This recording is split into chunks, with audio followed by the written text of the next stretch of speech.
Secondly, create a space that makes planning ahead easier. This can look like having a note where you regularly plan stuff. It can be a digital planner or a physical planner. You can have a special spot for planning.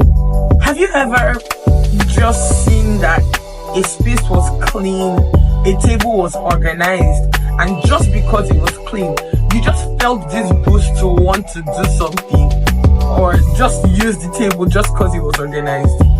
Yeah, that's what I'm talking about. Having a free space makes you want to actually plan better.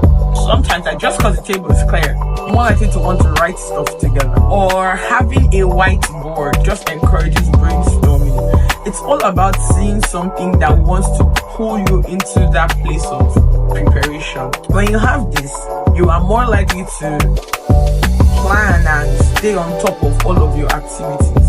It helps you to keep track.